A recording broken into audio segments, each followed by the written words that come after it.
This is the Matt Mosley Show.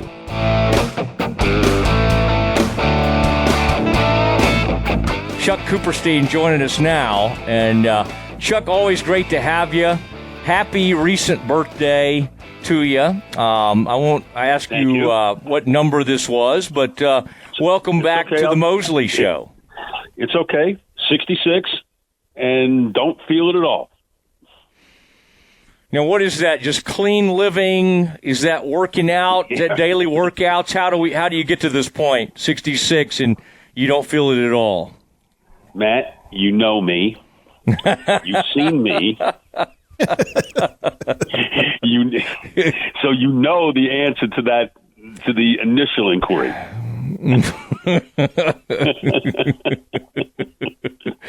Well, you do get around. You get out there. You see things. You love going to golf tournaments. I think you being extremely active and still, do it, working hard, I think that keeps you young and all of that. So I would say age is nothing but a number.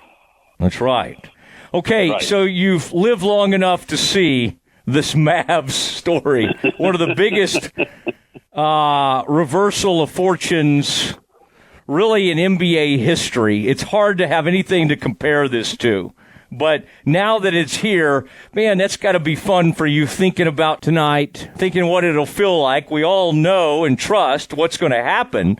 But still, until you see it, Chuck, you know, that's going to be fun just to take it all in, see that moment, and see the Mavs, and their fans get to have a moment like this. How are you feeling going into this thing?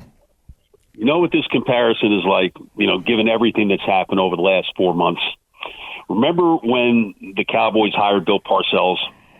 And Bill Parcells was famous for, doing his, Shakespeare, will he or won't he? And, finally, the word came down that he was going to be the guy. And I never believed it for a minute until he actually walked through those doors at Valley Ranch and walked into that team meeting room to have that news conference. Right? I mean, nobody believed it. Nobody could possibly believe that Bill Parcells is going to coach the Cowboys? Come on now. And so, given everything that's happened here, until Adam Silver actually utters those words with the first pick in the NBA draft, the Dallas Mavericks select Cooper Flagg from Duke, it's really all very surreal. And yes, exciting, scary, because, let's face it, for a lot of people, there isn't a whole lot of trust in what the Mavericks might do until they actually go ahead and do this. And it certainly seems like they're going to do this and do the right thing and bring him in and really begin in many ways, a new era where we are working on multiple timelines with guys like Anthony Davis and Kyrie. But on the other hand, knowing that at the end of Cooper Flagg's first contract with the Mavericks, he's going to be 23 years old. How ridiculous is that? Did you find yourself watching a ton of going back and watching Cooper Flagg, at Duke, and not that you're a huge college basketball guy. Congrats to your Gators. I think I've told you that before, but still, you're way into it. So it's not like you hadn't seen enough of Cooper Flagg. But do you find yourself, once you saw how this lottery was going to go, trying to go back and watch even more of him and watch things like and has that major excitement level grow along the way? I really didn't go back and watch much. I mean, I watched, some. I think I watched one full game. I went back and actually watched the Houston game in the Final Four. But I saw him in person in January when he came to Dallas to play SMU. I saw him a bunch on TV. The games against Carolina. Or, frankly, if you're following the ACC at all, I mean, that game means more than any other game that Duke will play all year, even if Carolina is in a decimated state, which they were. And Duke made sure that they would continue to be in a decimated state, a lot because of what Cooper Flagg did. mean, nothing has changed. If anything, you just become more excited because you know that there's nothing that he can't do at a really high level. Maybe at this point, at age 18, not to be 19 until December 21st, maybe he's not doing it at an all-NBA level yet, but I don't think it's going to take him very long to get there. And at the very least, the thing you know the most about him is how ridiculously competitive he is. And, that's something I think, when Luka left, that's the one thing that maybe people didn't understand about Luka or appreciate the most about Luka, how ridiculously competitive he is and was for the Mavericks. And so you do get that even in an 18-year-old, who's going to step on an NBA floor for the first time in October. That the intensity of practice and the training camp that they'll have, and basically every time they go out to play, there's nothing that's going to be left in the tank for him when he goes to the floor, and hopefully that translates to a whole lot of players. How good do you think they'll be next year with him? And it's like, they're going to have to wait probably on Kyrie. But when you start looking forward, like, what are your expectations? We remember, what Dirk's first year was like. We remember Luka. Now, I've just mentioned the two greatest players in the team's history. So he's already entering with lots of pressure and all that, which all of first picks do. But I'm just kind of wondering, as you kind of think forward on what this thing could be right out of the chute, what are your expectations? I mean, I expect him to play and produce at a similar level that he produced at Duke, which is around 19 points, 8 rebounds, 4 assists, over a steal a game, around a block a game, shoot a pretty good percentage. Maybe his 3-point percentage won't be quite as high as it was at Duke, having to adjust to the NBA 3-point line, but he's never had to play from there before, but he's not going to be cowed playing against NBA players. I mean, he pretty much wowed everyone at the USA basketball tryouts last year before the trip to Paris. So I don't think he's going to be intimidated at all.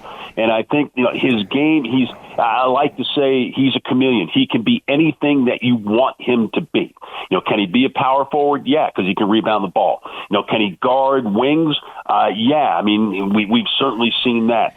Can he handle the ball out top and be an initiator? Yeah, he can do that. And I think that's one thing I'm really curious. Everybody kind of has him pegged as a small forward right now.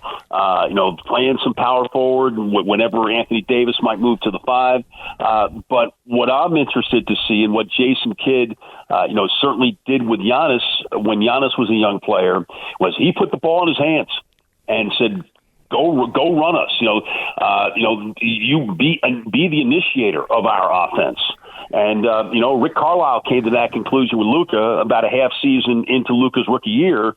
And said, we got to put the ball in his hands. And remember, when Luka first started, he was playing small forward. So that's going to be something that's really interesting to watch, I think, at the beginning of training camp. Where does Cooper Flag play on the floor, at least to start? Who is he playing with? And then, it just gives them, and as we've seen, in the playoffs, just how important it is to have multiple ball handlers and people who can create. And when Kyrie gets back, I mean, it's just not that he will necessarily be what he was prior to the injury, but you have multiple initiators on the floor who can make it more difficult for defenses. Chuck Cooperstein on the Matt Mosley Show. The Dirk draft, and obviously they traded Tractor Trailer for Dirk. I remember when they said Traylor's name, and of course we all knew him because we watched tons of college basketball. So at that point we knew him way more than we knew Dirk. Take me back to Coop, 1998. There you are, probably at the ticket still, I would think. No, I was at WBAP. I was at WBAP. And, WBAP. So that night, I was a Paul Pierce guy, and Don Nelson was a Paul Pierce guy.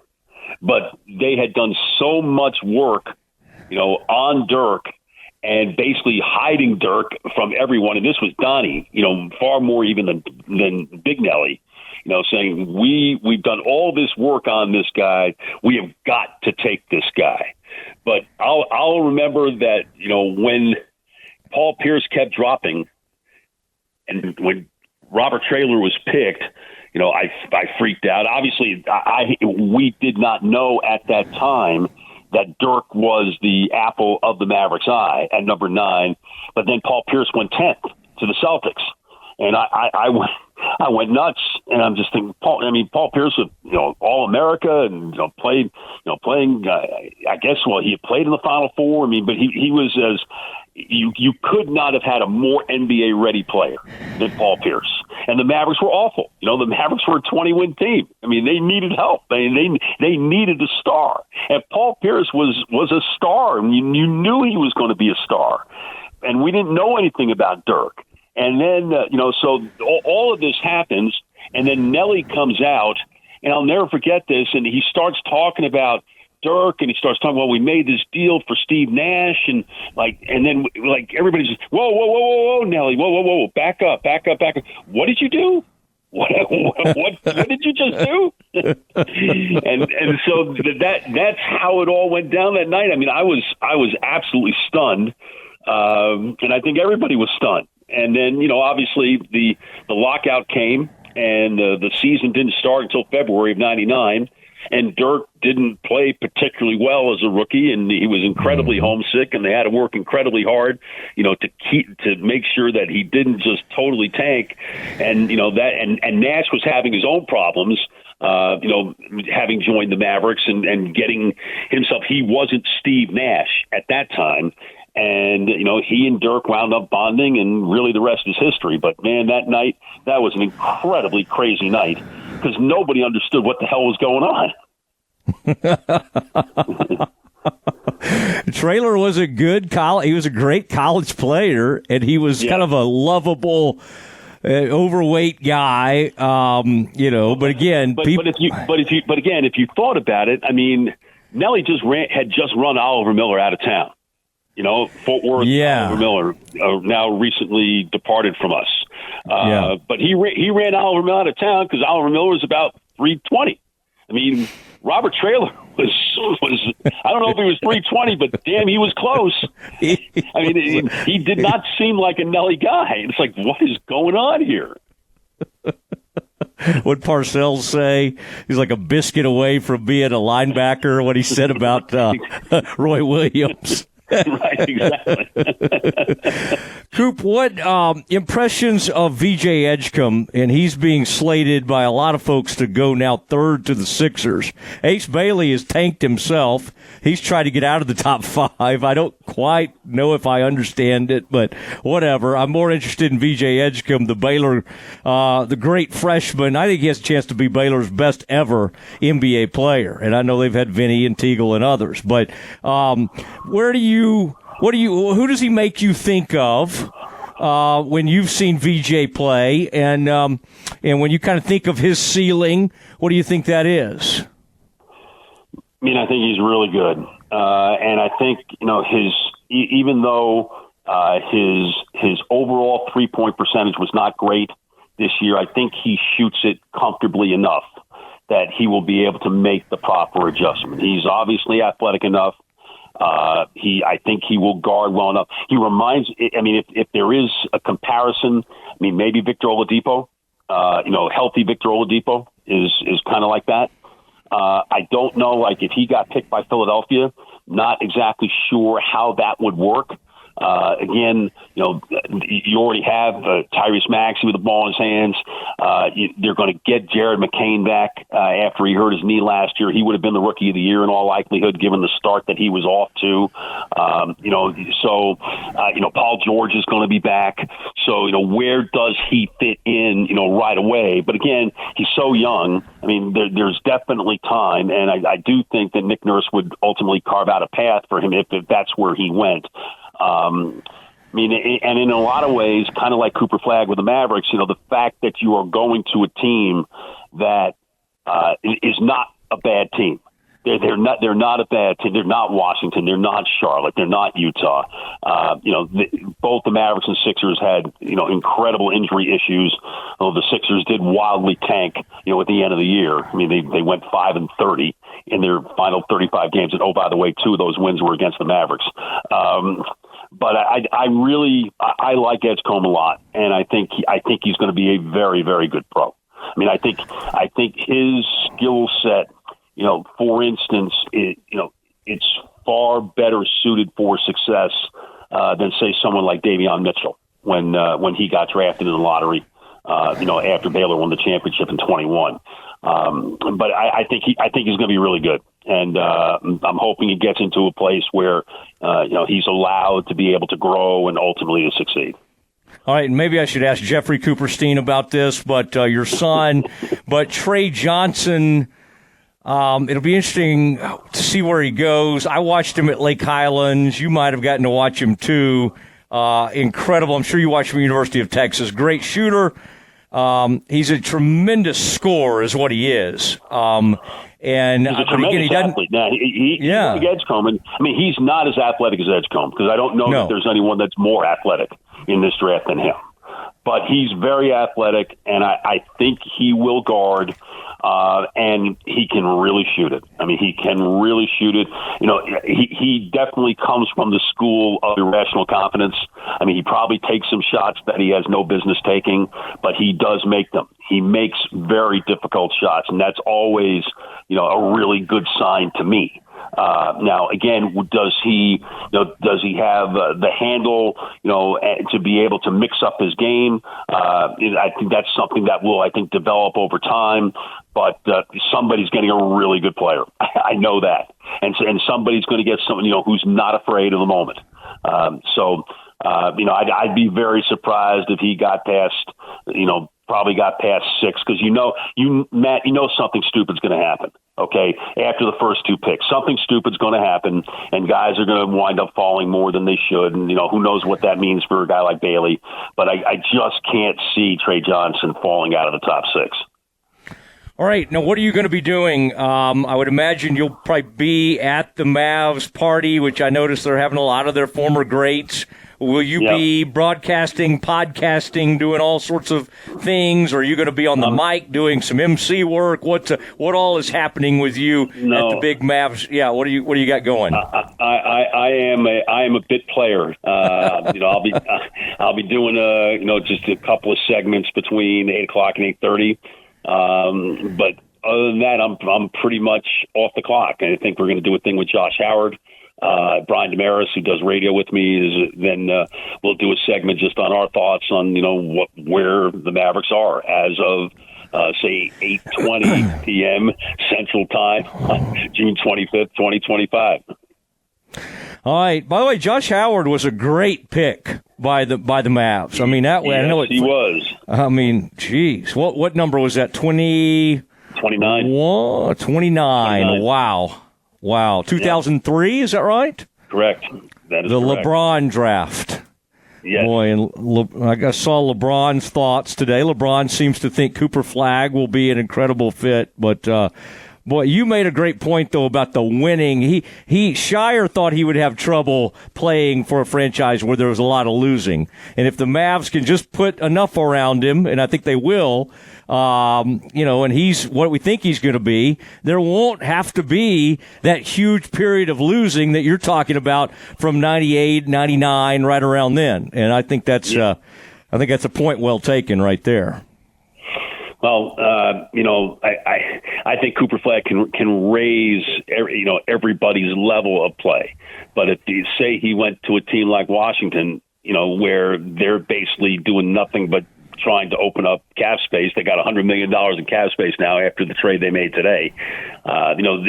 You've got people operating with different thought processes. Let's face it. I mean, the Mavericks made the trade they made in February. The general manager went and said, we got a 3 to 4 year window. Well, Cooper Flagg is now here. That makes his 3 to 4 year window likely more attainable than it would have been otherwise, say, if the Mavericks had drafted 11th. Not that that's the end of the world, because Shai Gilgeous-Alexander was drafted 11th. but it's far better if you're getting a guy that pretty much everybody is convinced is can't miss. Oh, man, wasn't that awful the other night with Halliburton? Who knows what would have happened, but I just, looking back, you feel like as fans, you just hate it for him and Carlisle and everybody, but we were kind of robbed of, who knows what in the world would have happened, but boy, Chuck, he was firing. It wasn't earlier in that game. He was hitting some deep shots, and so we'll never know. He's not afraid to take the logo 3-pointer. Who was the first logo? Because obviously Steph's known for it, but who was the first one you remember for just way, way downtown? Was there somebody that did it even before Steph that we're not thinking about? Page probably had that kind of range, but I don't think he took it because he was playing, in an era where, the 3-point shot was not an essential and integral part of your offense. But really Curry is the first that I remember that was willing to go out there and shoot it from that kind of distance. And obviously the fact that he was able to make more than his fair share just completely changes the geometry of the floor. So, and now, listen, Luka does it, and a whole bunch of people are trying to do it now because it's all about the spacing on the floor. Yep. All right, Coop, it was fun having you at one of those parties. I think I saw Mark Aguirre is being featured or showing up, which is always that's fun to think of. I still think of Mark as being angry at the organization. So if he's showing up at a party, and maybe that's kind of simmered out over the years, but we both know Mark could be a little surly at times. So when I saw that, I thought, man, that's great that Mark Aguirre is going to stop by. So that'll be fun. Well, but it's only 37 years. Okay, since he left, right? So it's maybe it's time to bury the hatchet, and it looks like they have. So. Yeah, but that's kind of cool. But all right, well, thank you, sir. I appreciate it. Great stuff, and I will talk to you soon. Enjoy the draft, and just go make sure that they do what they're supposed to do. All right. I'll try my best. Okay. Always try my best. All right, there he goes, Chuck Cooperstein on the Matt Mosley Show on the E Radio Network. Now it is time. In these moments before we get to the actual NBA draft, last-minute buzz. What's happening out there? What are we hearing? Who's going up? Who's rising? Who's going down? What's the star player from the University of Texas? The star player from Baylor? What's happening with those players in this top 5, top 10? That is next. More Matt Mosley coming up.